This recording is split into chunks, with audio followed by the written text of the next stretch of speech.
Hello and welcome to episode 89 of the FPL Hangover podcast, where we raise the bar and lower the tone of things FPL related. It is the 26th of October. The Spurs match has just finished. Ihahauna is nearly upon us. And for our non-Celtic brethren, that is of course Halloween night. It's coming close. Ghouls and zombies approach. Easily the best holiday of the year. And for those watching on YouTube, you can see all the pumpkins and cobwebs. Please be sure to like and subscribe, and if you're checking us out on any audio platforms, make sure to give us also a big thumbs up there as well. That's greatly appreciated. But a very apt week to have in regards to Halloween and FPL, as I'm pretty sure my wildcard is haunted. That's right, I wildcarded not long after we finished our last episode, and it's all gone tits up. I'm pretty sure it's possessed.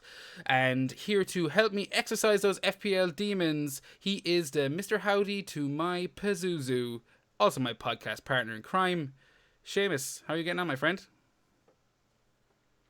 I'm good. I don't get that reference, Mr. Pazuzu, or whatever that was, but that'll be a little Easter egg for our listeners, I guess. But yeah, definitely a nightmare on FPL Street for you, wildcard wise. I guess you're not too happy.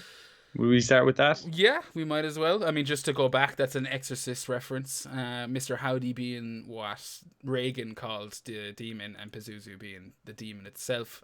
So yeah, any horror buffs, I was going to say, any horror buffs are sure to have caught on to that one. But yeah, an absolute flippin' nightmare. It's so bad I couldn't even curse there.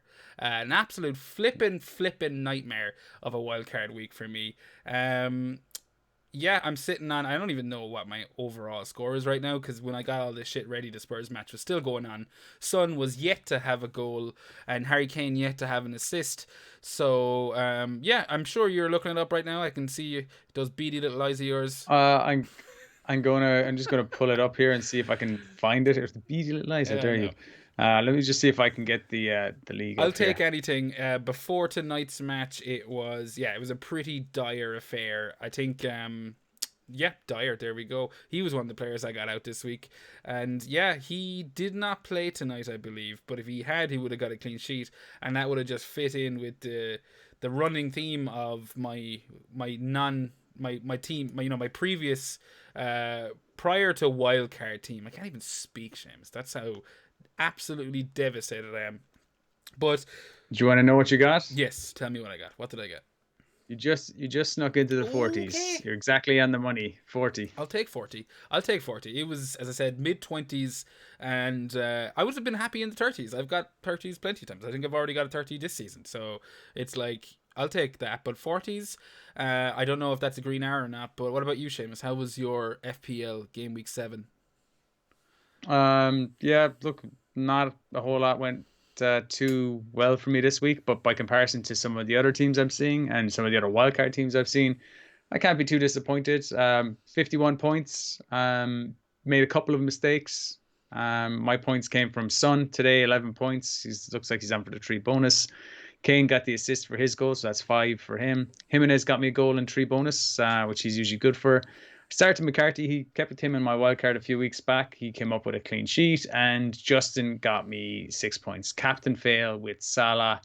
And the 2 mistakes I made was getting rid of Ings, who got 10 points this week, for Kane. I don't know if that's going to be a mistake going forward, because I want Kane for these nice fixtures, but I could have had a better result if I just went with Ings this week. And I benched Reece James. Didn't think he was going to start, and that was just a bad mistake, because I should have played him, kind of saying like he's probably not going to play any minutes if they don't play him. I disagree. I think like he came on last week for 1 minute cameo, so did he? Yeah. Oh. So I mean, I think it was when I saw him on your bench, I thought, yeah, that's probably the right move. And then, he was also playing Manchester United, so the idea of a clean sheet, isn't exactly kind of spring into mind instantly. Although if you watch the match, an absolute snore fest and 0-0 written all over it.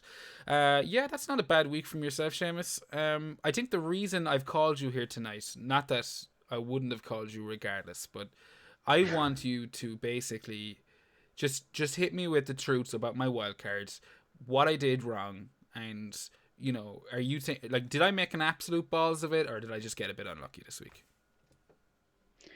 No, I really like the look of your wildcard team this week. If I was looking at it, will I run through your team? I feel like you should run through your team. Uh, If you want well, to go through your decisions and what players you just give ate, me or your you want me initial to thoughts comment them? before I break it down, because I'll probably have to justify a few things. But give me your initial thoughts, on Yeah, I liked what you did with the forwards. One premium, and then Calvert-Lewin, who's been, on amazing form. You went heavy in the middle with Salah, Son, and Fernandez. So that I really like that. Those would be the three midfielders I would go with. One Liverpool. Obviously, when De Bruyne comes back, then you could try and move maybe Son or Fernandez to maybe De Bruyne once Man City looked like they were capable of scoring more than one goal a game. Um, yeah, I wasn't sure how you'd react with Liverpool defense. You kept one of them, and you kept the guy I would have kept of the two. And yeah, I don't know. Right now, that doesn't really look that great at all, even though Adrian is back. yeah. You went for the best keeper, I think, in the game. I thought you were ballsy going for Kilman because he could be dropped at any moment. Yeah, no, I liked it. I mean, and you still managed to get a Man City player in there who actually at the very start of the week when he scored, you were unlucky he didn't get bonus points. So everyone's unlucky. The team looks well set up. I guarantee your team looks well for next week. Yeah, 100%. It's super tight looking for game week 7. So I'm kind of happy with that. You touched on a couple of key points there that I was considering with my wildcard, and I think this just applies to one of the bigger questions that people have been bigger topics that people have been talking about for for at least 3 or 4 weeks now. That's the double, or not double, but just the Liverpool defense in general. With myself there, I initially wildcarded because I was jumping out of the Liverpool defense. I thought, no, Trent is going to drop in price this week, which he did. It was the reason, like several of the players I got rid of dropped in price this week. It was kind of a driving factor in my decision to wildcard. But yeah, basically, we finished our pod last week. I was obviously a bit vodka happy. And, I just, for a moment, I felt like the scales had been lifted from my eyes, and I was just going straight for it. I was like, you know what? This is the team I want. I don't really give a fuck about planning too far forward, because who knows where we're going to be by game week 17, 16, 17, 18, So I'm like, get my team set up now, and myself and yourself, we're the kind of FPL players, and I'd imagine the majority of FPL players listening to this are in the same boat, that they'll be planning ahead. So whatever comes down the line, double game weeks, all of that stuff, we'll be able to kind of prep for that. And I think the wildcard can sometimes be a bit of a hindrance, but maybe I'm just trying to justify using it. But yeah, basically, we finished last week's episode, and I thought, I'm fucking wildcarding it. I sent you a message not long after you jumped off Skype. Here's my team. And the big difference between what I sent you then and what I ended up with was I had no Liverpool defender. I had basically sacrificed Trent. I think I'd gone double Wolves. I'd gotten Sice in. Sice Kilman kind of combo made more sense. And I mean, you're right. I was sweating the Wolves fixture lineup, or the Wolves team lineup for Sunday's match, because I don't know how long Kilman's got in the team. I think he looks pretty good, but Sice could easily take that left centre back spot if they decide to play, Marçal on the left wing back role. But I had gotten rid of Trent, as I was saying, and I'd pumped up my midfield to have basically 5 premiums. Maybe not Barkley, and obviously they're not 5 premiums, but the likes of Rodriguez, Fernandez, Son, Salah, Barkley. That was my 5 in the mid, and then with the news of Rodriguez's injury and subsequent not injury within the space of game week finishing to deadline to the next game week, I decided I wasn't going to take the chance with Rodriguez, and I was maybe being a little bit hesitant on Liverpool's defense. I also really like the look of Robertson in the Champions League that midweek, and that was kind of giving me second thoughts. I mean, he's basically just continued what he's been doing since the start of the season, and I decided, no, fuck it, I'll give Liverpool defense a couple more game weeks, and I was wrong. They conceded a bit of a harsh penalty. I mean, I suppose technically it was a penalty, but I don't know, like 2 years ago, that would have never been a penalty in the sense that, we didn't have VAR. So that was being a free kick outside the box, which was initially given. So I went back to Robertson and it nearly bit me in the arse because Trent got very close to an assist, and that would have put a smile on the face of all those Salah captains like myself and yourself. Devastating to see a complete blank from Salah. Really fucking, a bad start to the week. There's your Saturday evening late kickoff. Seamus, talk me through your feelings. I want to know. Yeah, I watched the games on Saturday. I didn't watch the Liverpool game because it was I'd basically been working all day, and I watched the United Chelsea game, which was as you said earlier, a snore fest. It was a bad game to choose to watch. So I ended up doing a mini match of the day challenge, you might call it, for that Liverpool game. Turned off notifications on my phone. Said I'll watch match of the day once we finish watching. I think we're watching Halloween, and then I put it on. Saw you watched a horror movie? Yeah, watched a horror movie with the wife. What's going on there? I thought that was off the table. No. Halloween. It's not really Halloween weekend, I guess, but it's a long bank holiday weekend here in Ireland. So when? Today is Monday. It's bank holiday Monday. It's not a bank holiday today, is it? It is, yeah. I did not know that. Okay, yeah, it is. But it is. You can trust me. But not in the UK. Next weekend, the clocks went back. So now it's forward, back, went back. Yeah, spring forward, fall back. Whatever. Yeah, I always get that mixed up. I used to know that. Now I always confuse it and say spring back. Anyway, distracted. Can we cut this part out of the pod? Sorry, we're live, buddy. Basically, we're live. Yeah. Basically, anyway, saw that without any knowledge of what happened in the match. Saw the Salah assist from Trent. I was, boom, air punching. I was like, yes, get in. After they lost their clean sheet, because Trent has done fucking nothing for me. He's got, and as it stands, obviously that was ruled out. So he's on 17 points from 6 games. He's under 3 points a game, and he's just like wasted money in there. He's a problem. There's no two ways about it. I could have gone for. There's so many players ahead of him in the start league. You could be getting on him now. I know as soon as they get rid of him, he'll probably start scoring free kicks and stuff like that. But I don't know. Liverpool don't look that attacking. I mean, they do look more attacking down the left-hand side than the right. So, yeah, that was definitely a sickening point of the week. And then seeing Salah hit the post a few minutes later, not fun. Especially when Mane got, he got 2 assists. That has to be up there with your low light of the week, Seamus. Has to be, yeah. Yeah, I mean, it would have fit in perfectly with basically the team of anyone I got out this week. I'm talking McCarthy, Jimenez, Adams, all of these players that I'd decided were no longer fit for my team, all delivered this week, which, I was fully expecting, which is kind of the way of the wildcard, if you ask me.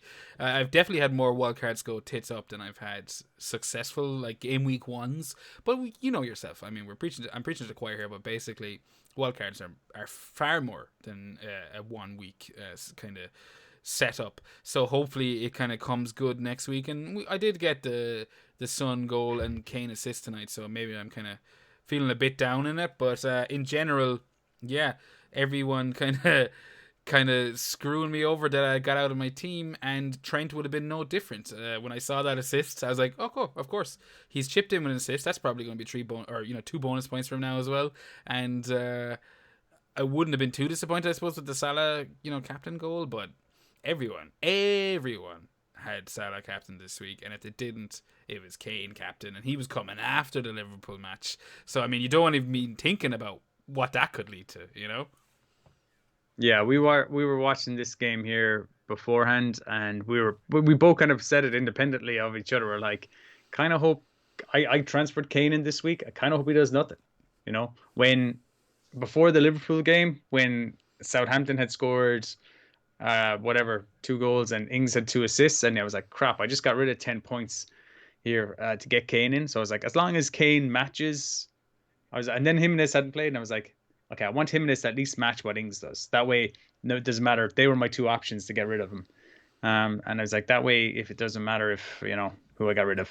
But yeah, Jimenez got 1 less, got 9. I just wanted Kane then to match it. But then after Salah blank, I was like, oh, gonna lose so much ground to people. But I'm just so low. Any points was going to help me get a slight green arrow, and it was. It's a slight green arrow for me this week. I've gone up. It looks like about 100k places from 2.75 million to 2.65 million. So it's not a whole lot of much. It's Yeah. although I am catching up on you a bit. I think there's like 12 points between us or not, something like that now. Yeah, there's not a lot between us, but I mean, to be honest with you, it never felt like there was that I had to open much of a gap between us in the first place. But no, you hit the nail on the head there in regards to the Jimenez getting you 9 points, but Danny Ings would have gotten you the 10. Let me ask you this, Seamus. Do you think, like, if you had not made that transfer this week and you had to choose between Ings and Jimenez all over again, are you still sticking with Jimenez? Over the course of the week, the 4 weeks I was looking to get Kane in for, I just thought, yeah, I still think Jimenez has the better options than has the better fixtures than Southampton. So I preferred his fixtures. Thing about Wolves is they look pretty Yeah. toothless. They've got Crystal Palace at home next, then they've got Leicester away, Southampton at home. So I do prefer, them playing at home against Southampton in game week 9. Whereas I couldn't tell you. Let's see what Ings has here just to remind myself, because this was all last week's decisions. They've got Aston Villa away, Newcastle at home, and then Wolves away. So I think they're like Aston Villa away in this next game week. Last week, before Aston Villa lost 3-0 to Leeds, that looked like a bit more of a tougher game.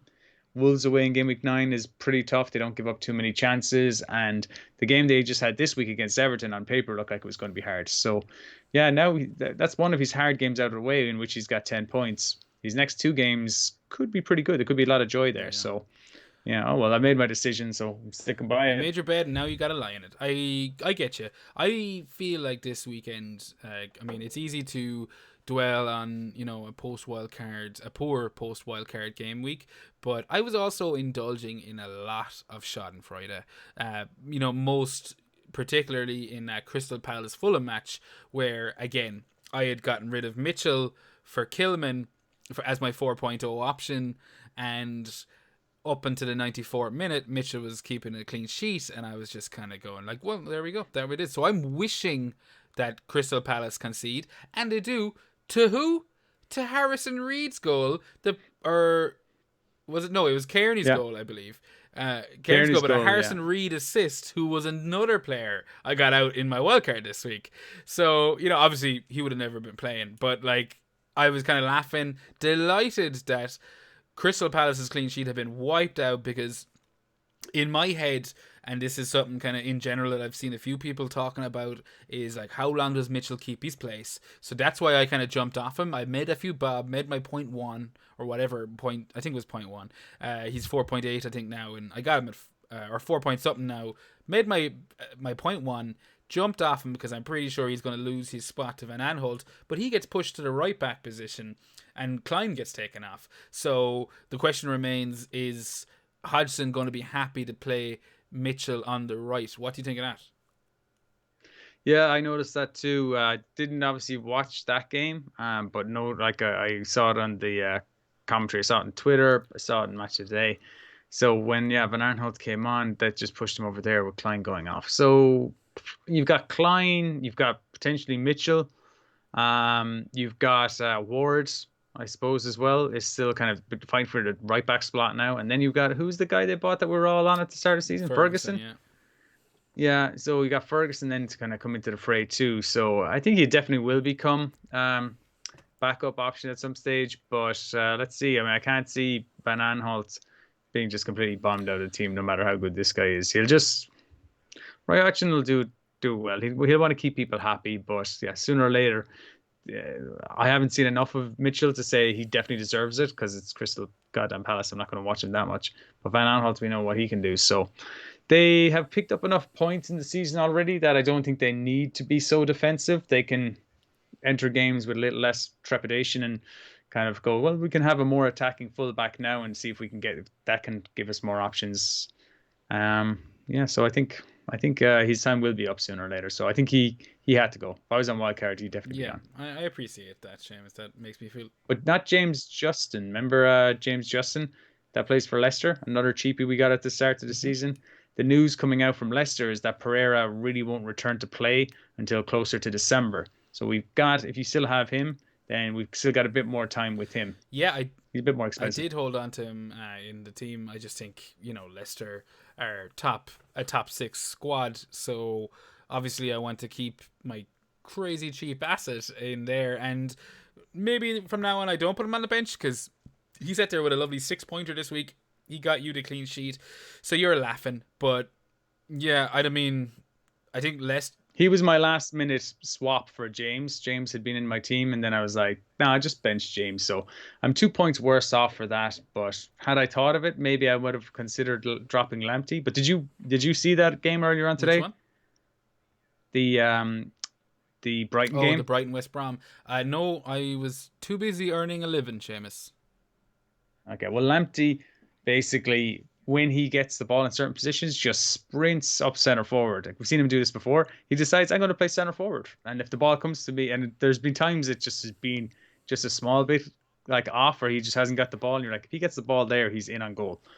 Not like even out wide right, but through the center.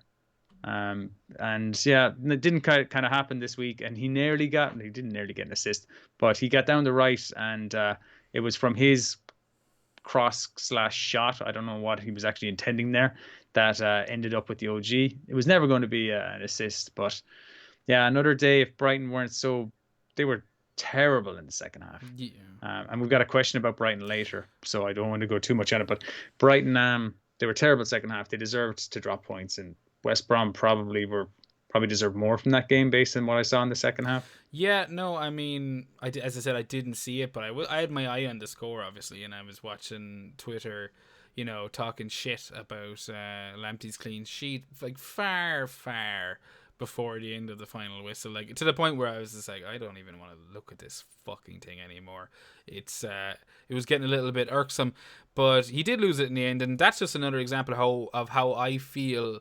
My Schadenfreude for Mitchell's loss of a clean sheet came back, and bit me in the ass. We basically have also seen Kilman lose, Wolves defenders losing their clean sheet in the dying moments from a free kick in the Newcastle Wolves match.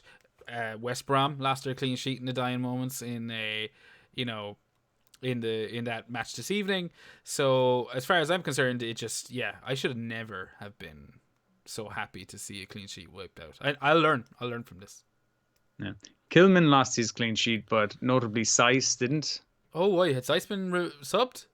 Seiss had been subbed, and he got moved up to one bonus point after the That goal went in. cunt. Did you miss I that? did miss that. Yeah. I didn't miss that Kilman was on for 2 bonus points and when the clean sheet still stood. So I was going, fine, I'll take my 8 points against Jimenez's 9, because that's about the most you're ever going to get from Jimenez, if you ask me. Mr. Reliable, but I think it's fair to say the ceiling is pretty low in regards to 1 goal, 3 bonus points. I mean, yeah, you'll take that, but who's chasing a 9-point return from the striker? Everyone's chasing hat tricks.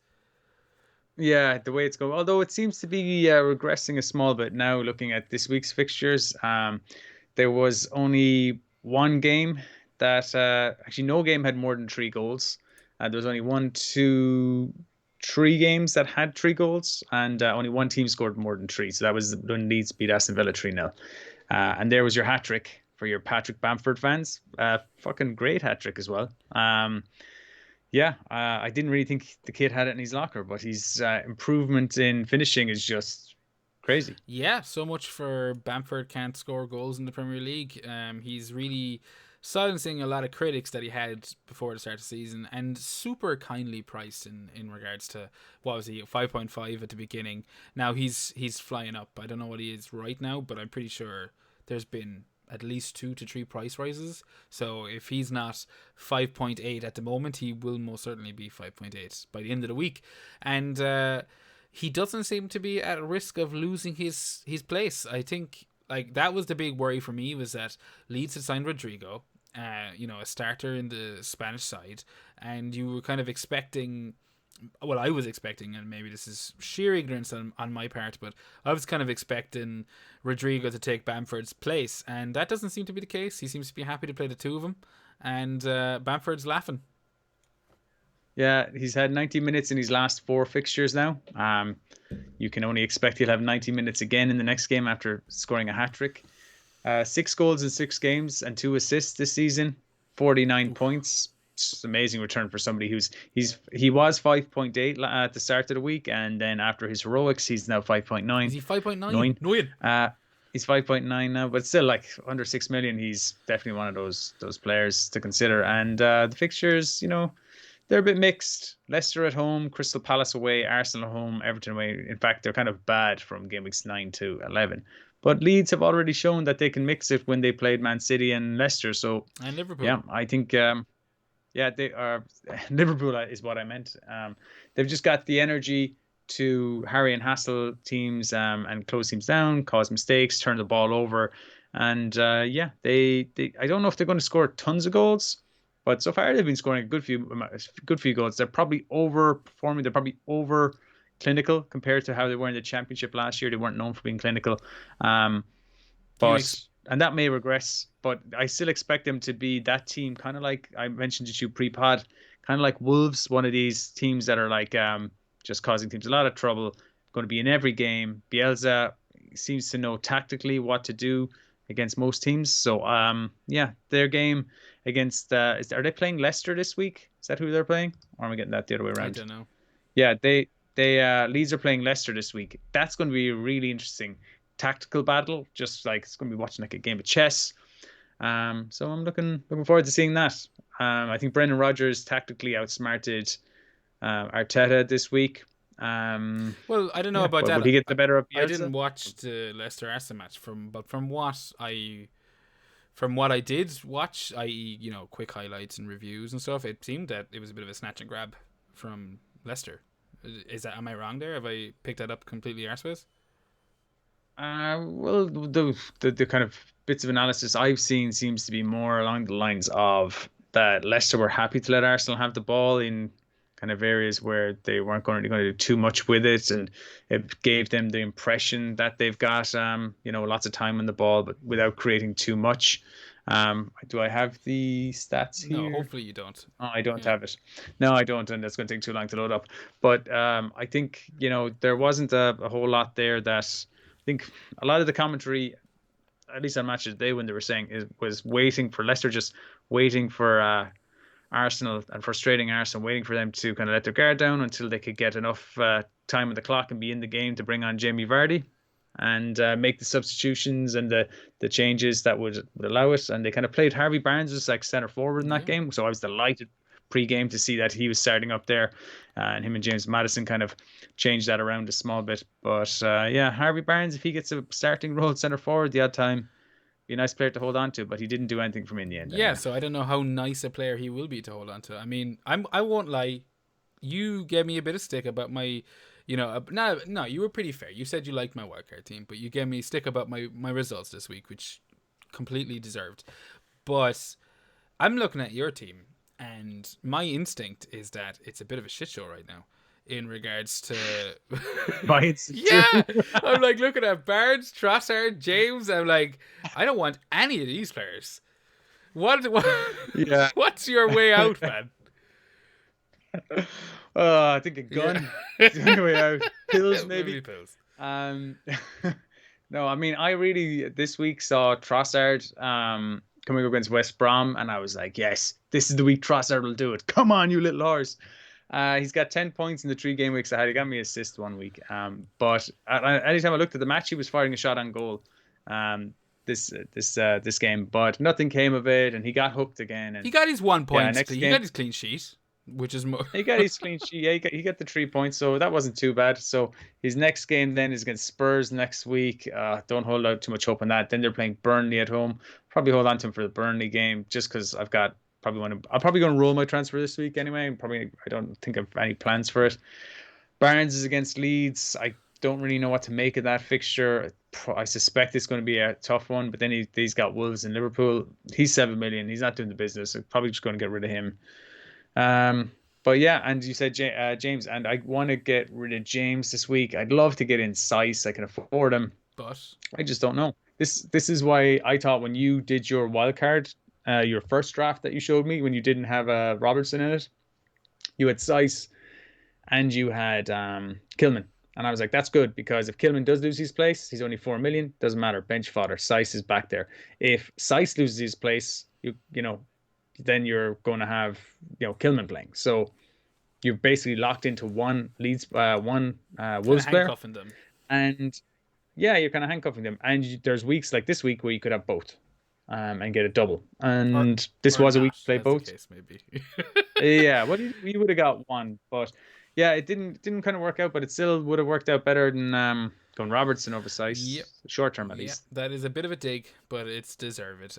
The reason, like, I mean, I'm sure we'll get onto this with the questions, but I think it's just a lot easier to have a few bob in your defense, and then, like, especially like a 7 million Robertson, like, he's a fucking midfielder. I don't care what you say, especially compared to Trent. Trent's got the free kicks for the last couple of seasons.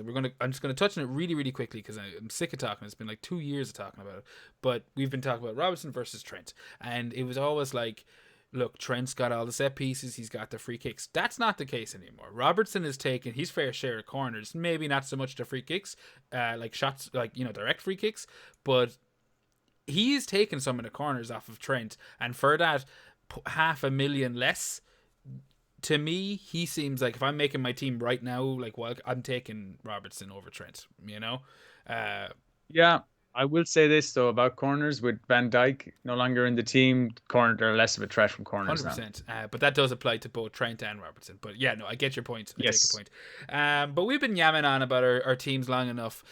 Let's pull this out to the audience and open up the drunk tank. First question this week. A long-time listener, first-time question asker at FPL Drunk. He asks, I have a question, semicolon. No, it's just a colon.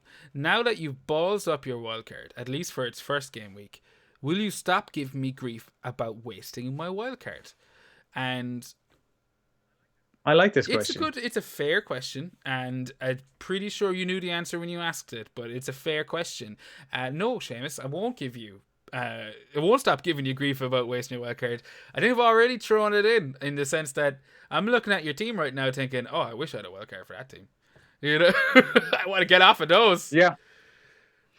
Yeah, yeah. Okay, well, let's see. Let's see. We have like around the main parts of our team, we are quite similar in that we both have Son and Kane and Yeah, Salah. We both have Calvert-Lewin. What's the difference? I have Jimenez to your Bruno. I would rather probably have Bruno, to be honest, but they've got some tough games coming up. He's on penalties. that's the Yada. thing about Bruno is that even in that snorefest of a match, it's just twice now. Sorry, I didn't mean to use the same, whatever imagery twice, but it was so fucking boring. But all the way to the very end, I was thinking, well, I mean, United can win a penalty at any minute here. It was the same with Jimenez against whoever Wolves were playing. Wolves were playing Newcastle, and it was the same with Jimenez. I was thinking, like, I'm kind of counting. I'm obviously hoping he doesn't score because I've gotten rid of him. And before he scored, like, that's still in the back of my head. It's like, he's Wolves' penalty taker, so like, all I need is for someone to get kicked in the box and he's taking a penalty and he's probably going to get a goal and 3 bonus points, So that's kind of the big advantage with, penalty takers. And, Yeah. I suppose not a lot has changed from game week 1 when, Fantasy Penalty League was fast becoming the new, whatever acronym is it? No, what's it? Yeah. Yeah, whatever. But second question, real question this time. Another regular asker of the questions, DD at DD1978A. He asks us, went with Zaha over Grealish, and the FBL gods high-fived me. They fucking did. What about other Crystal Palace attacking options, given their fixtures? And second part of that, is Jota now a realistic Liverpool target / differential? There's fucking 3 parts. Also, who would you rather go drinking with? So we'll deal with the first one first. Went with Zaha over Grealish, and the FPL gods high-fived him. I think that's we're cursing a certain member of our own personal mini league that has Zaha, and But mainly because he has Bamford mainly too. because he is Bamford too. But in regards to Didi here, I think Zaha over Grealish was a fucking shrewd pick. No? Yeah, it was. I'm always worried about Zaha, but I mean, it's good to see somebody put their balls on the line and get rewarded for it. I think he's already scored or matched his total goals from last season I think he had already. done that. It's just so hard. Oh, was that the last No, I think game? he done that in the. Yeah, no, no, never mind me. But yeah, you're right. I think he has. He's matched. In Yeah. one, yeah. So he's got 5 goals. Last season he only got 4. So yeah, he has actually beaten it already. Um, yeah, he's got the 13 points. He's gotten returns in 4 of his 6 games. He's doing them home and away. The only games he's blanked Everton and Chelsea. He's doing it against what you want to see. He's doing it against the shit teams. What's that? The weaker teams, like Southampton, Brighton, Fulham, and Man United away. So yeah, he's doing it against the poor teams. Biggest haul in that Old Trafford game. He's nice games coming up. Then I mean, Wolves probably not that nice a game.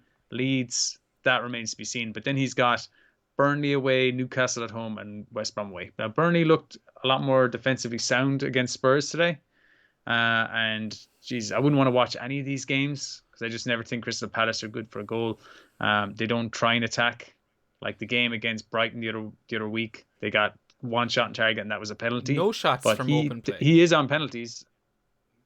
Yeah, he's on penalties, and they do like to play on the Yeah. counter attack. So when they're away to the likes of Burnley and West Brom, if those teams come on them, then that's where they'll try and catch them, like with fast-paced players like so that's a great shout, and I love seeing that kind of rewarded. I don't know if I have the cojones to do it.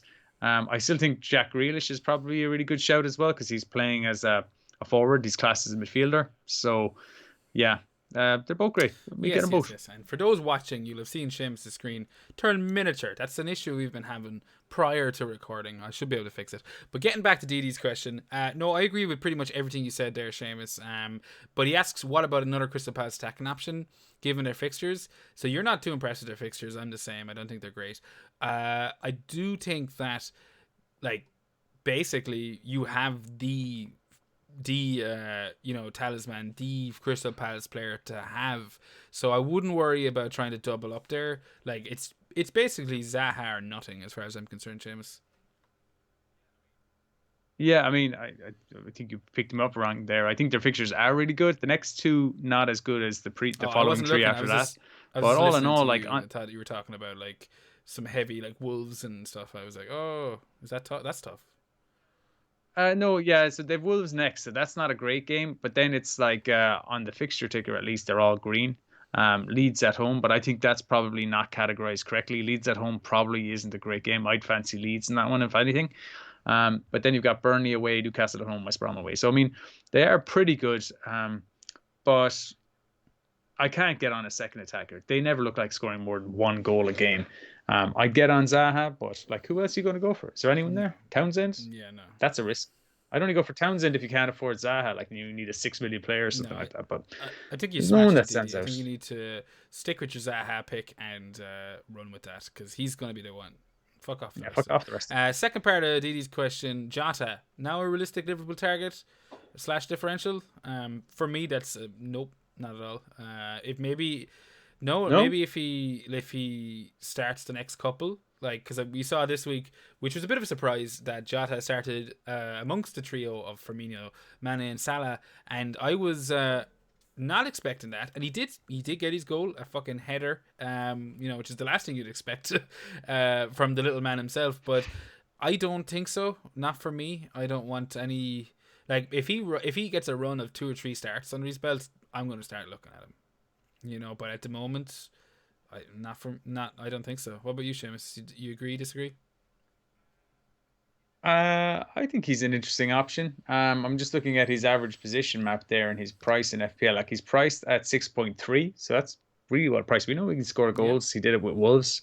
Put him into a better team or a more prolific team that scores more goals. Why can't he do it? That's 2 goals in 4 games. He's only started 2 of those. Come off the bench in 2 of those too. So yeah, I think he's definitely somebody an option. Like he's probably a better option to have in my team than Trossard, Yeah. if I'm completely honest. But I'm not wild about him. Like what are let's look at the fixtures. West Ham at home, that could be okay. He could be dropped any game. Then he's against away to Man City. I can't see them playing 4 attackers in the Man City game. So yeah, you just wonder how much he's going to play.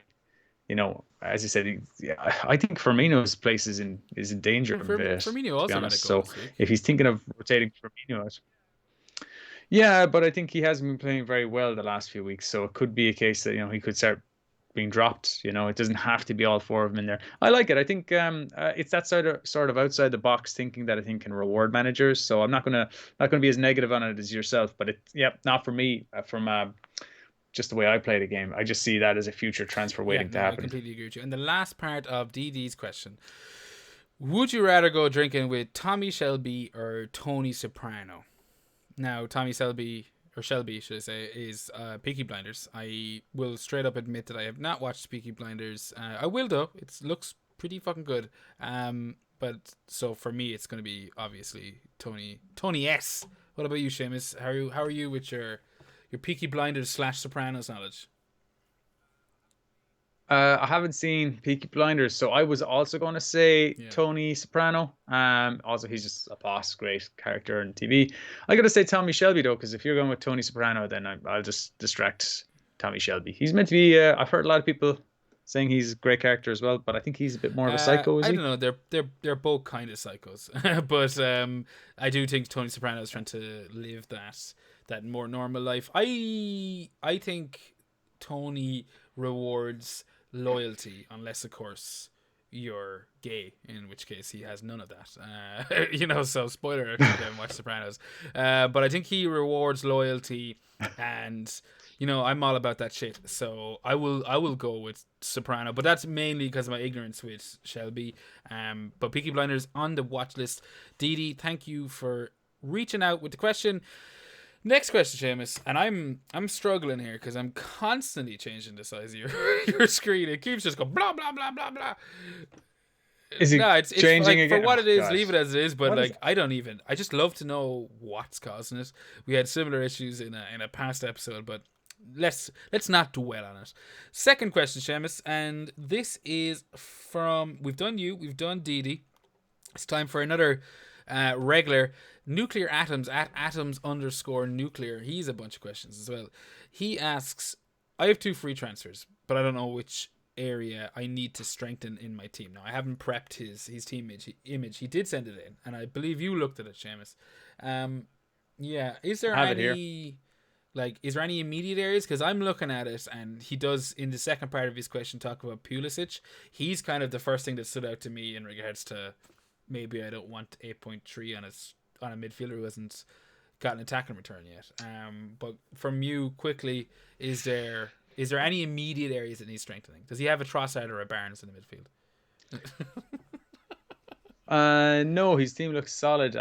He's got 2 strong goalkeepers. He's got Martinez and he's got McCarthy. So I mean, goalkeeper isn't a problem. I mean, I wouldn't be wasting a transfer downgrading a goalkeeper slot or anything like that. But I think one of those is probably just fine. Maybe you want the double to prevent against COVID Yeah, things I or get something you. like that. I don't know. But defense is good. He's got Robertson, he's got Seiss, then he's got Dallas, Lamptey, and Walker. Those are all fine. A good strong midfield like yourself, Salah Fernandez son with Grealish and Pulisic, Brewster, Antonio, and Calvert-Lewin. What jumps out to me is Antonio is again he's Scored, got man. an injury.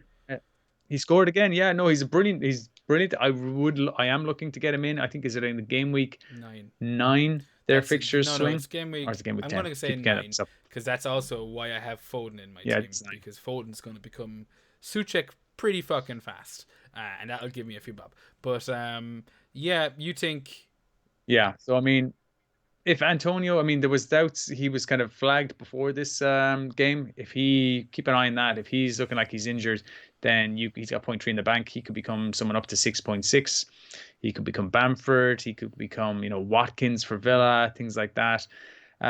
Great options with him. So he'd be one area I'd maybe consider.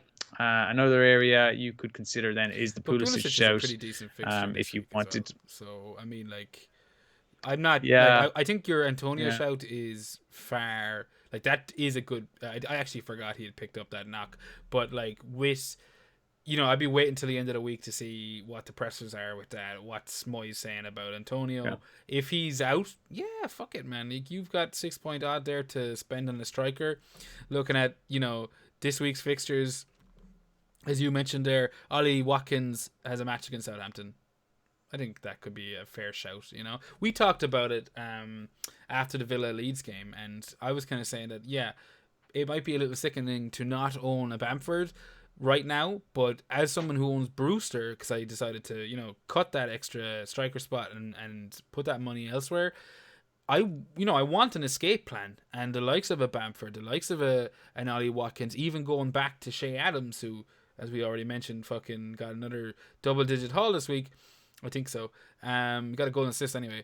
There are options, and I would be potentially looking at someone like you're laughing. He's got a cat. The You cat and trying your to pussy make fingers. the way on screen. Sorry. No, I am get you. listening, though. No, I'm just as I said, I think if Antonio's ruled out for this week, I would be going for just maybe a quick, sharp punt, keep your second transfer, and maybe just make kind of a short one like an Ollie Watkins against Southampton. Because, Villa are going to be looking to get back on track. Like, that was their first defeat of the season.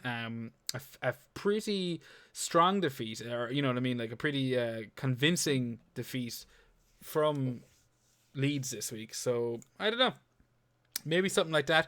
Second part of Nuclear's question: will Chilwell bring points more consistently than Pulisic?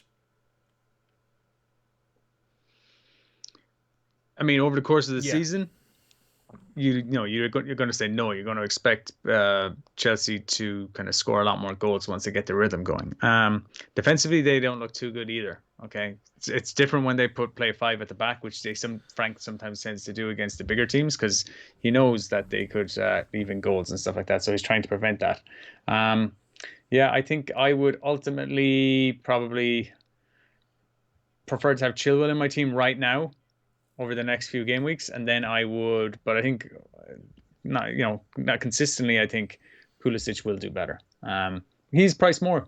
It's the only thing. So, points per million, if you're to break it down, then they should be thereabouts, kind of, I think, by the end of the season, because Chilwell does look like he's going to be putting in lots of good balls into the box for the likes of Werner and Tammy or Giroud, if they're ever getting into the team. They're both two good headers of the ball. I think Chilwell looks like so far he looks like a great option. I think he's 5.6 or something like that. He was extremely attacking in the match prior, like the match against Southampton, and even against United, he's just so fucking high up the pitch, so far up the pitch that like I'd have no issues with him, especially for a sub 6 million defender. He's almost into that realm that Robertson and Trent have kind of created, in the sense that like he's basically playing as a winger as opposed to a defender.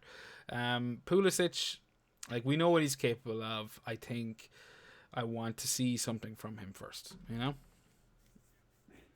Yeah, and I think you're a bit optimistic thinking he's 5.6 up to 5.8 Chilwell now. Yeah, that's how little I've been looking at the price points. I just don't want to look at them because I'm going to go on, the whole landscape is shifting. Third part of Nuclear's question: will Foden be a good enough Man City attacker option if he gets the minutes now that Aguero is injured again? I'll take this one, Seamus. I got a bit of Foden luck this week. He didn't start against West Ham, and of course, like, I thumped myself so fucking hard on Saturday morning when I was taking a shit and I was looking at the team lineups, and when I saw Foden on the bench, I was like, "Are you?" Oh, I digged myself, that kind of way, when you're just like, why did you go with something so fucking punty on your wildcard?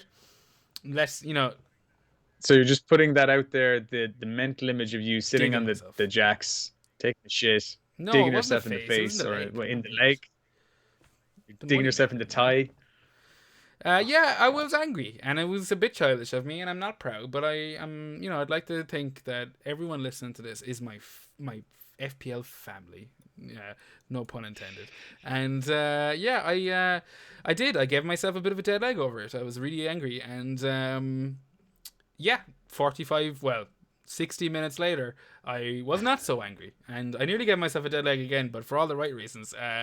Very, very happy to see Foden score. Also happy to see KDB come off the bench, and he's obviously going to enter our thoughts again as an FPL option. So, I mean, yet another a premium midfield player that's, I mean, we don't need to say too much about KDB, but the fact that he seems to have kind of gotten a bit of a rest and maybe he's kind of got over whatever fucking attitude he had after the Belgium game. Tiredness. Yeah. Just get over yourself, will you? Fuck's sake. Yeah, so there we go. Yeah. That's Nuclear's question. Thank you very much. Check out his YouTube channel as well. He throws up weekly updates on these teams and stuff. He's a good lad. Next question. Another fantastic FPL account at FPL Chieftain. You've heard of him before. We're always talking about him on the show. He asks us. He says, first of all, he's really enjoying the YouTube format. Thanks, Chief. Yeah, I'm also enjoying it. It kind of just seems to have just flowed from the fact that we're remote recording now. Anyway, it just kind of makes a bit more. It's as easy almost. But he asks, I've largely ignored Brighton. Am I missing a trick? He's wondering that because Seamus, he looks at your team and he sees Brighton. He says you have 3 Brighton players in your starting 11. Now, I don't think you have 3, do you? No, I've only 2. I mean, even 2 feels much. too much here. So I'm gonna jump straight in here and start answering his question. Yeah, I don't have 3. I have had 3 since the start of the season. I had Basuma at one stage before I brought in Lamptey and before I brought in Trossard. And even the 3 I have seems too much because in that game tonight when they were playing West Brom, who are I'm arguably gonna the let you worst team in talk the for a league. couple of seconds because I'm Yeah. gonna just get out of your hair. But keep going. Well, what I would say, yeah, okay, I'll talk to the fans. Basically, they were on top of West Brom for most of that game. Looked very attacking. I said it earlier. Trossard was, you know, peppering the goals with shots. Kind of reminds me of Podence a small bit in that regard. Kind of playing up front, but as a team, they're just not good enough. They're just not good enough. And once they got the goal and they settled back, that second half was all West Brom. They were not good. Just sometimes having Lamptey doesn't feel great, and having Lamptey and Trossard, yeah, it must be the same feeling for Maupay owners. Maybe having one of those, but I wouldn't be starting them both each game. I started both this week just because it was West Brom. But when they're playing Spurs next week, maximum I'll be playing will just be one player, not 2. So, Chieftain, if I was going to mention anything, yeah, have Lamptey. I think he's a great kind of option as, 4th possible bench player when they're playing better teams, but you want to throw him in there against the crapper teams. But then against other teams, you definitely only want maximum 1 of Maupay or Trossard, and the rest. Solly March looks okay, but he went off early today as well. Yeah, you mentioned Maupay there, Seamus. What do you think So. of he's definitely under delivering, put it that way. But Maupay, Maupay, do you not think so? I think so. I think he's got something like 4 goals this season. Well, I mean, I'm going to just go back and check. I mean, yes, he hasn't done a whole lot, but yeah, he's got 4 goals and an assist in 6 games, 36 points, averaging 6 points a game. That's true. Not I under think, delivering. if memory serves me correct, he's got a few penalties though there, yeah? Yeah, 2 of those were penalties. He got 2 goals in the Newcastle game. He got 2 goals and an assist, in fact. So that's really bumping his numbers. He got a penalty. Did he get a penalty against United? And he didn't get a penalty against Everton, did he? But no, he got a penalty against Newcastle and a penalty against United. So 2 of his 4 goals are that. But look, he's a penalty taker. What's he cost? 6.6 million. Is he up there with the Bamfords and the Watkins and stuff? Is he a completely valid option for you? Yeah, absolutely. I mean, if you've got Trossard as well, that's what I was trying to explain to the folks listening here. Yeah, there's no need to have 2. I mean, I think Lamptey, as I said, is a good option to have, but 3rd, 4th, 5th spot on your bench, he's cheap. So don't worry about. I don't really mind doubling up, but even Trossard, as promising as he's been looking, is not somebody I'm going to want to keep much longer unless he does a goal. Goes off and does a goal, as you said. I'd be the same as you. I'm not counting Lamptey because, as you said, he's very, very cheap. He's easily bench fodder for me, and he's crazy attacking, even if he does love a yellow card. But yeah, I'm not overly concerned with more than. I mean, I don't hate the fact that I've no Brighton. I'm not worried. I mean, Trossard, the fact that you had him obviously makes me go, oh, of course Seamus owns him, so he's going to score 3 goals, But He hasn't, and he's pretty hefty in terms of what's he 6 mil. He's 6 million. I genuinely expected him to score Yeah, 2 goals today. Kind of I sickening. was the same. I was expecting him to, like the way my week was going, I was fully expecting Trossard to get a couple of goals, and I believe he had a chance early on that Maupe didn't put a touch on. But that's neither here nor there. But yeah, Chief, I would be I'd be stepping back from the Brighton lads, unless the likes of a Lamptey, which is a pretty easy bench position. Next question is one that we didn't have time for last week, but mainly because we did like an hour and 25, and I wanted to give this a bit of time because it's extremely important. FPL Renegades podcast at Renegades FPL, they ask us, which wild animal would you least like to encounter in its natural habitat, and why? Now, we had a bit of a discussion last week, but Seamus, you've had a week to think about it. Any changes? No, I'm going to stick with my answer from last week. A bear. Just I wouldn't like to meet a fucking bear in the wild, because I think that would probably rip You've your seen the face Revenant, off. I assume, have you? Yeah, maybe that's just sticking in my mind a bit more. Yeah, there's not much you can do to a bear. It's like those things are fast as well. We don't really kind of realize you're not really going to outrun a bear. You can't climb a tree, out climb a bear. You can't really outswim a bear. You're kind of fucked unless the bear decides to leave you alone. You kind of have this whole having to play dead and hope it believes you is just not something that I'd like something that I could Like maybe outrun, or like at least well, I mean, outclimb. I think like aren't black bears the only ones that can climb trees? I don't know. All I Welcome know is back. bears. Black bear. Then I wouldn't like to come across a Yeah. black bear or a grizzly bear. No, grizzly bears can climb Yeah, I'm sure trees. they can, but they're just so fucking big. I'm like, what, how long is that taking them to get up the tree? I would disagree. I would much rather come across a bear than like a lion or a tiger. And we chatted. This was what we talked about last week, because you were saying, well, I mean, a bear would kill a tiger, and you might be right. A bear would probably kill a tiger or a lion just based on size and strength. But my issue is that I don't think a bear would eat you or would attack you unless it's starving or protecting its young. Whereas I have a cat, you have a cat. I'm pretty sure a lion or a tiger or whatever would just fuck with me just because it's having the crack. Do you know? Like, just purely just to, like, I've seen my cat outside the window with a mouse that he has no intention of even killing, let alone eating, and he's just fucking it left, right, and center, laughing his arse off at this lad who's terrified. So yeah, no, I'm like, I just don't trust cats. But imagine the mouse. Imagine the mouse like was able to fight back and jab him in the eye and stuff like that. He'd be like, "Oh fuck this! This isn't worth it." So the cat hasn't got to do with that. Like if a lion or tiger is trying to eat your ass, and they're two completely different animals. Like I would much rather come across a lion than a tiger. A tiger would fuck you up. But a lion would really kind of depend on how hungry No, they were, no. how lazy they were. I haven't come across lions. I love cats, but I've seen enough cat documentaries in big cat documentaries and stuff like that. Yeah, they really only No, hunt when they're disagree hungry. with you. I think cats are assholes. So I have no issue.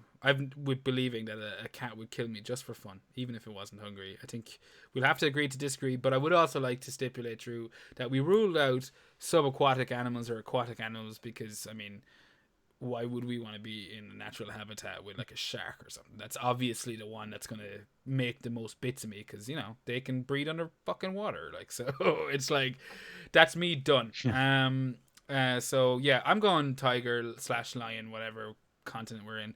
You're going bear. I can appreciate that. I think I'd rather encounter like a lion than a wolf even. I think a wolf would jack the shit out of you as well. Like No, not in a million years would I ever want to encounter a wild animal or a wild cat, a wild big cat. Not at all. I think those lads, they have issues. They have issues, Seamus.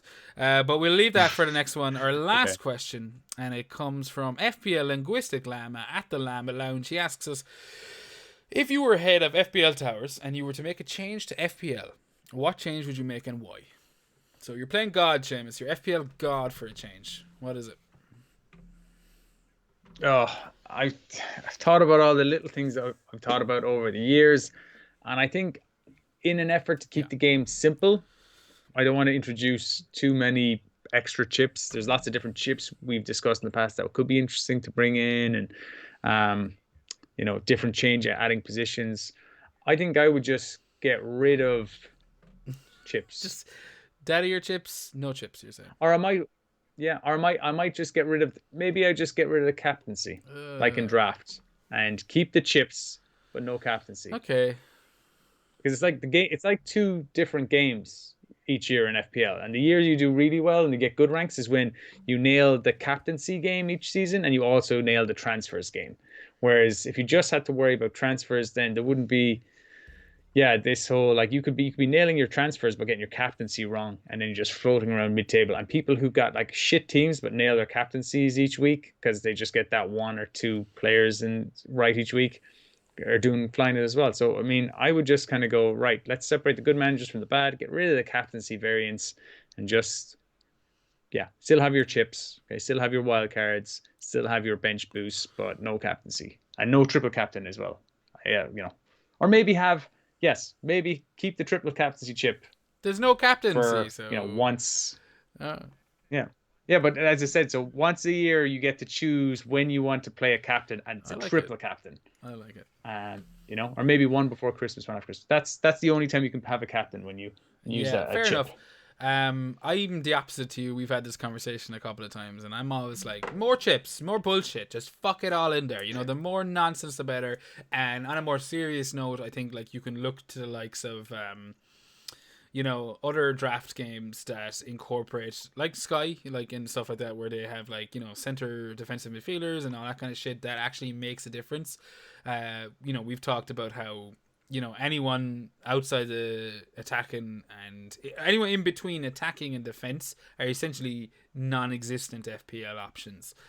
Your Kantes, your fucking Dale Stevens, and your I think Basuna, if you ask me. Yeah. But like yeah, for me like they're non-existent, so I want to bring them in. I also love the idea. I think But you got a game for that, don't you? You've got a game for you got Sky if you yeah, want to yeah, do that. true, exactly. Which is why I'm just kind of touching on notes that probably should be touched on. If I was actually the head of FPL Towers and I could make a change to the FPL, I'd sack whatever fucking Egypt was in charge of their Twitter account. That's the first move I would make. Just fire him. Gunnersaurus his ass. A popular Oh, decision. Popular they decision, I go from bad to feel. worse. They went from moronic to slightly less moronic, but they kept the same level of complete tone deafness. Like I just like, are you seriously pretending to have an attitude on Twitter? Fuck off. Tell me the facts and leave me alone. That's what you're there for. I don't give a shit if someone's getting paid to be mildly amusing and to throw an emoji in there. Piss off. Tell me what fucking prices went up. Tell me what prices went down. Tell me who's injured and fuck away from me. That's my attitude. I've nearly unfollowed that shitty Twitter account so many times. I don't know. I'm sorry. Maybe I'm going too mad on that, but they went from, as I said, terrible to mildly better. It's still a hollow corporate shell of a Twitter account pretending to have some personality that it doesn't. And yeah, I don't know. To me, bang, bang, bang. How about this? How about this? I love your enthusiasm, by the way. I don't want to be dampening that fire. How about this? How about you're the head of FBL Towers? You can run that account. What if they call us up after this pod after listening to that rant and go, You're he's damn right. absolutely right. Get this man to run the account. Would you do Oh it? yeah, 100%. Because as I just said, it would just be straight facts. It would be like there would be no emotion. There would be just no No bants. bants. No bants. That's the issue. Is like you have a level of responsibility that no other Twitter account has. You're the official FPL Twitter account. So quit your fucking bants. Because no one's buying any of it. You can't reply to any funny, response or anything, it's just not possible. You're trying to play both sides of the fence here. Give it a rest. Give it a rest. Do your job and leave it at that. Stop pretending to be more than you're not. But hey, I'm so angry at FPL Twitter right now in general. I think the thing has gone to shit. It's it's painful to look at it sometimes, especially during a match. It's painful because you have like. Oh, I'm not even going to go there. I'm actually drawing a line under this right now, Seamus. I'm going to say a lot of stuff I'll regret. So I won't. And we all know this is wildcard It's disappointment not. driven as well. It is not. This is built. You know it is. It is not. I'm not that disappointed. It's not your fault. I'm not Joe. that disappointed. It's not your fault. Maybe next week. Maybe not next your week fault. if it goes terribly, I'll be disappointed. It's not your fault. I'm sorry. But Linguistic Llama, before we go, bit of news. Next week or Thursday, 5 p.m. I believe, I will be appearing on the Llama Lounge. They have their own YouTube channel at Llama Lounge. The YouTube channel is called the Llama Lounge, and the FPL debate with himself and FPL Boona. He's Mr. Injected. And yeah, we could have both been. Seamus unfortunately has work commitments and he won't be able to make it in time. But I will be there flying that flag high and make sure that if you are free on Thursday at around 5 o'clock, check us out. It'll be our first time venturing outside the Hangover studios and I'm looking forward to it. I don't know if those guys are going to listen to this. They should. But I'm going to be fucking pissed. I'm off that day. I'm not on camera. I'm just gonna get so fucking wrecked, and we'll see what happens. Burn the whole fucking place to the ground. That's my attitude. I'm looking forward to it. So check us out next week. What have you left, Seamus? We've got the very important task. We're running along here. Well, not too long. It's only 1 of 5, so we'll bait through it. Mini League. Before we get into this week's Mini League, there is still a chance to join it. The Mini League code is EH4HH7. That'll be locking up pretty soon, but it's still open for the time being. We haven't advertised it anywhere outside the pod. So, yeah, get in there. There is at least a cup to be won. Have you the cup to hand there, Seamus, or am I putting you on the spot? I have it behind me here. It's in a box. I'm putting you on the spot. Oh no, he's going for it. I could get it. Yeah. Well, I don't know if we've even reached out to Alan from last year, but there is going to be at least a cup on the line. I don't think we have. No, Alan has a nicer cup than the cups we have here but we have some nice cups. Yeah, we personalized his mug, and we genuinely did. So yeah, we're looking forward to sending that out to him and seeing what he thinks of it. But this week I have a outdated image of the mini league in front of me. But James, you have the up-to-date ranks. Who's in first place? Is it still Damien? I do. Damien McCallion is still number 1 with Dun Fanahy 11. 393 points overall. No, there was a few big scores this week, but nothing spectacular. So the top 3 is all the same. So it's Damien McCallihan, Devandra Ray in second place, and our friend Ian in third place. Then we have a bit of, I don't know how you're going to feel about that. We have Paul Galloway in both 4th and 5th place.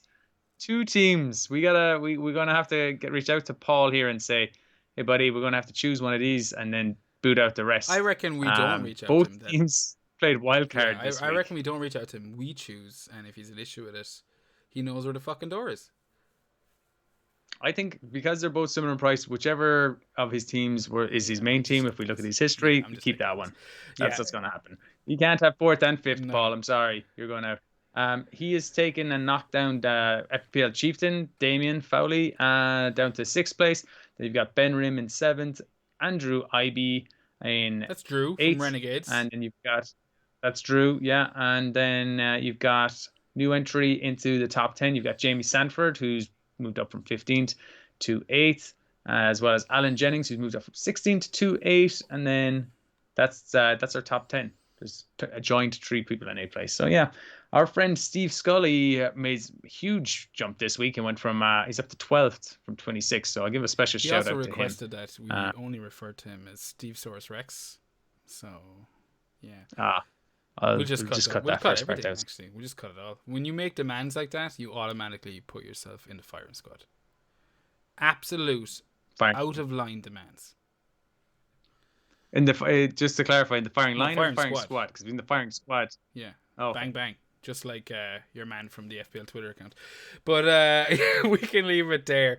We're going to wrap it up, Seamus. As I said, the mini league code EH4HH7. Thank you for checking us out this week. Seamus, you have all the nasty details in regards to how anyone would go about getting in touch with this show. Why? I don't know. But how? You do know. Yeah, if you've got an FPL infection, you need to report it to the FPL doctors. Get on to us here at FPL Hangover on Twitter. I'm at FPL Drunk. You can send us an email to get to schedule an appointment. That's at fplhangover@gmail.com.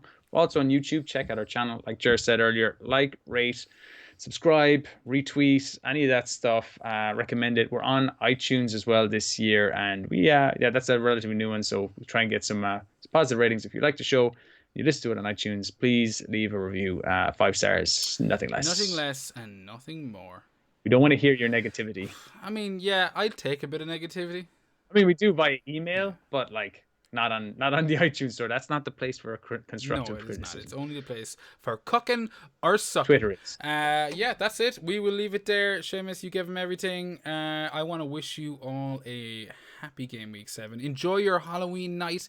Let me know what horror movies you watched. We started off the show with a Halloween recommendation from Seamus. Let me know what you saw. Get on to us. Enjoy your Iha Hauna, and God bless.